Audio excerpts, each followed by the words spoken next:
इतने दिनों से मेरे जैसे भूतों की कहानियां देख रहे हो, लेकिन अभी तक सब्सक्राइब नहीं किया। क्यों? इसकी सजा मिलेगी। इस वीडियो में दिखाए गए नाम, वर्ण, व्यवसाय स्थान और घटनाएं सभी काल्पनिक है। इसका किसी मृत्यु व्यक्ति या जीवित व्यक्ति से कोई संबंध नहीं है। अगर इसका किसी वास्तविक घटना या चरित्र से कोई संबंध पाया जाता है तो यह मात्र एक संयोग होगा। इस वीडियो में कुछ डरावने तत्व दिखाए गए हैं और उसे परिपक्व को दर्शकों के लिए उपयुक्त है। घटना मेरे बाबा के साथ 2008 में घटी थी। मैं तब 8-9 साल का था। बाबा को इंडियन रेलवे में गेटमैन के तौर पर नई नौकरी मिली थी। कारज खेड़ा गांव के रेलवे लेवल क्रॉसिंग पर उनकी ड्यूटी थी। रेलवे लेवल क्रॉसिंग का गेट बंद करना और खोलना उनका काम था। कुछ लोग लेवल क्रॉसिंग पर रुकते थे तो कुछ लोग अपनी साइकिलें और बाइक गेट के नीचे से धकेलते हुए वहां से निकल जाते।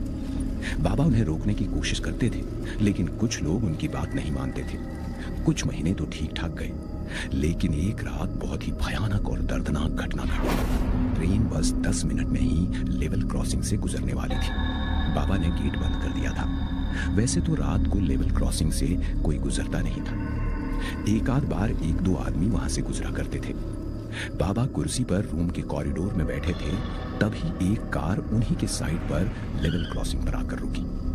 कार ड्राइवर कंधे पर रस्सी लेकर नीचे उतरा। उसने पीछे का दरवाजा खोला और बोला, निकाल साली को बाहर। आज इसको पता चलेगा हमारी बात ना मानने का नतीजा। वैसे कार से 2 लोगों ने एक लड़की को उठाकर बाहर निकाला। उसके हाथ, पांव और मुंह बंधे हुए थे। गेट से कुछ दूर पटरी की तरफ इशारा करते हुए बोला, पटरी की तरफ ले चल इसे। कौन है वहाँ? ऐसा कहते हुए बाबा हाथ में लाठी लिए भागते हुए उनके पास पहुंचे।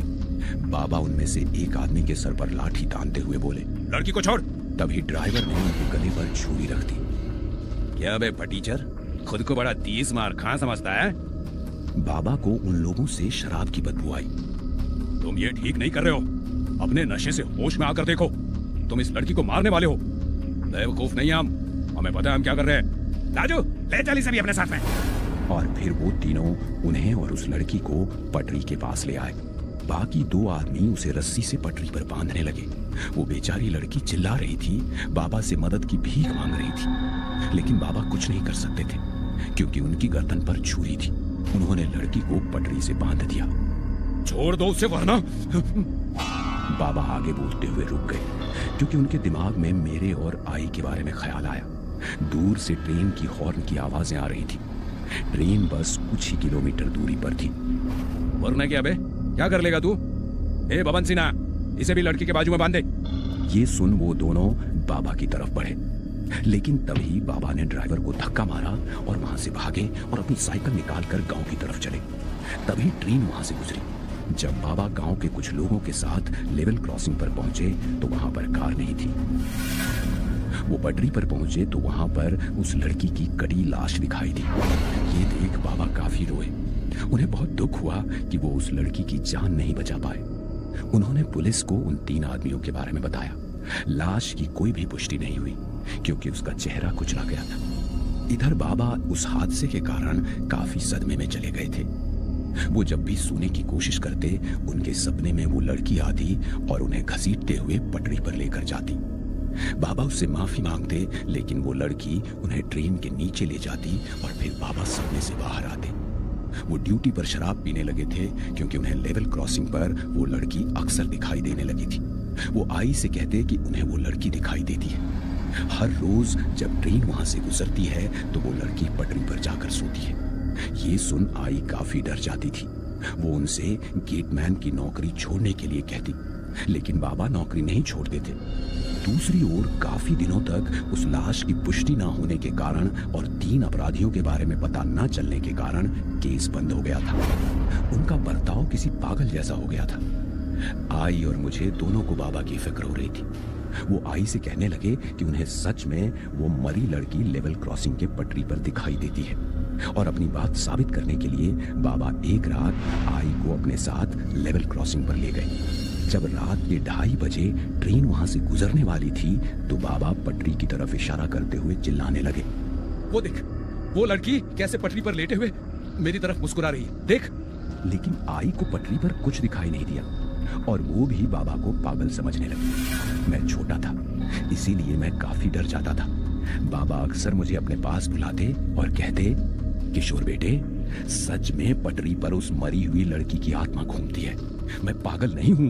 क्या तुम भी बाकी लोगों की तरह मुझे पागल समझते हो? नहीं। उनकी ऐसी बातें सुन मैं भी उन्हें धीरे धीरे पागल समझने लगा। वो जब भी मुझे पास आकर मुझे वही बात पूछते कि क्या तुम भी औरों की तरह मुझे पागल समझते हो, तो ये सुन मेरी आंखों में आंसू आ जाते और मैं उन्हें नहीं ऐसा जवाब देता।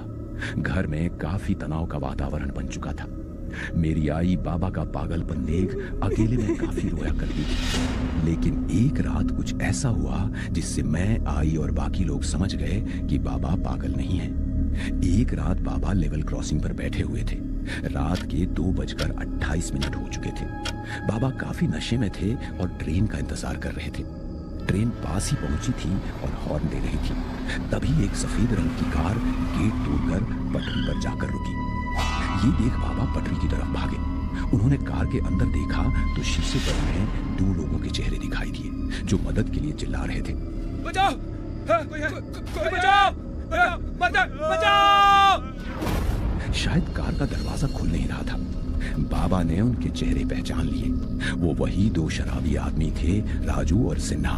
तभी बाबा को ट्रेन की हॉर्न सुनाई दी। ट्रेन काफी पास पहुंच गई थी।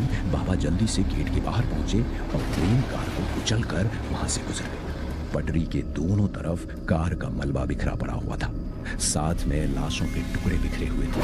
किसी का हाथ, किसी की आंख, किसी के पांव, पेट, अतड़ियां वहां बिखरी हुई थी। लेकिन तभी बाबा को एक चीख सुनाई दी, बचाओ!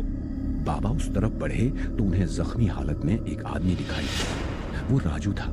वो काफी जख्मी था और उसका खून बह रहा था। शायद जब ट्रेन कार से टकराई तो वो कांच के टूटने की वजह से दूर जाकर गिर पड़ा था। उन्होंने उसे अस्पताल में भर्ती करवाया। बाबा ने पुलिस को बताया कि ये आदमी उन 3 आदमियों में से एक है जिसने उस लड़की को पटरी से बांधा था। जब वो आदमी होश में आया तब रोने लगा।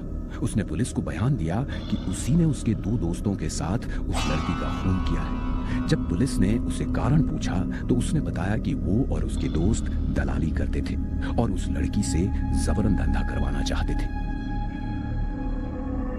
लेकिन लड़की उसे मना कर रही थी और उसने कई बार भागने की कोशिश की थी। इसी से गुस्सा होकर उन्होंने उसका खून कर दिया था। लेकिन उसका खून करने के बाद वो लड़की हमेशा सपने में आती थी। उन्हें खौफनाक तरीके से घसीटकर ट्रेन के नीचे कुचलवा देती थी। उस रात जब वो तीनों कार से जा रहे थे तो अचानक ड्राइवर दोस्त के शरीर में कुछ काला धुआं गया और वो उस लड़की की आवाज में बातें करने लगा और उसी ने कार लेवल क्रॉसिंग पर आकर रोक दी और फिर उनका एक्सीडेंट हो गया। जब ये बात बाबा को पता चली तो वो काफी चिंता करने लगे क्योंकि उनके सपने में भी वो लड़की आती थी और उन्हें घसीटते हुए ट्रेन के नीचे ले जाती थी। उन्हें इस बात का डर सता रहा था कि कहीं वो भी उस लड़की के आत्मा का शिकार न बन जाए। उसी दिन बाबा ने गेटमैन की नौकरी छोड़ दी और हम तीनों हमारे गांव वापस लौटे। मेरी आई और मैं काफी खुश थे क्योंकि बाबा ने नौकरी छोड़ दी थी। लेकिन गांव लौटने के बाद भी कई महीनों तक बाबा को उस लड़की के डरावने सपने आते थे। बाबा इस चीज से काफी तंग आ गए थे और एक दिन अखबार में न्यूज आई कि उस अपराधी ने कारजखेड़ा गांव के रेलवे लेवल क्रॉसिंग पर पटरी पर लेट खुदकुशी कर ली। ये सुन बाबा बहुत घबरा गए थे। कई दिनों तक बाबा ठीक से खा पी भी नहीं रहे थे। वो अंदर ही अंदर घुट-घुट कर जी रहे थे। एक रात बाबा और मैं खाना खाने के बाद टहलने बाहर गए थे। बेटा, मुझे हमेशा ऐसा लगता है कि मैं शायद अगर हिम्मत करता तो उस लड़की को बचा पाता। लेकिन उस वक्त जब मेरे गले पर छुरा था तो मेरे दिमाग में विचार आया कि अगर मैं इनसे हाथापाई करते वक्त मारा गया तो तुम्हारा और तुम्हारी माँ का क्या होगा। नहीं बाबा, आप चाहकर भी कुछ नहीं कर पाते क्योंकि आपके गले पर छुरा था। आप अकेले थे और वो 3 थे जो गुंडे थे। आप उसी दिन उस लड़की के साथ मर जाते। इस पर बाबा हंसे और बोले, तो अभी कौन सा जिंदा हूं? ये सुन मुझे कुछ समझ नहीं आया। तुम घर जाओ, मैं कुछ देर बाद आता हूं। मैं घर चला गया, लेकिन देर रात होने पर भी बाबा घर नहीं लौटे। मैं और आई दोनों उनकी काफी चिंता कर रहे थे। दूसरे दिन सुबह एक हवलदार हमारे घर आया और उसने आई से कहा कि मेरे बाबा ने कल रात लेवल क्रॉसिंग के पटरी पर सोकर आत्महत्या कर ली। ये सुन मैं और मेरी माँ फूट फूट कर रोने लगे। सभी लोग ये कह रहे थे कि उनकी जान उस लड़की की आत्मा ने ले ली है, लेकिन मुझे लगता है कि अगर उस लड़की की आत्मा को बाबा की जान लेनी थी तो वो उसी वक्त ले लेती जब उसके मरने के बाद बाबा लेवल क्रॉसिंग पर काम कर रहे थे। उस लड़की की आत्मा को ये पता था कि अकेले बाबा उसे बचा नहीं पाते, इसीलिए वो उन्हें गुनहगार नहीं मानती थी। बाबा को सिर्फ इसी बात का दुख था कि वो उस लड़की की जान बचा नहीं पाए। वो सो नहीं पा रहे थे, वो डिप्रेशन में चले गए थे, इसीलिए उन्होंने खुदकुशी कर ली।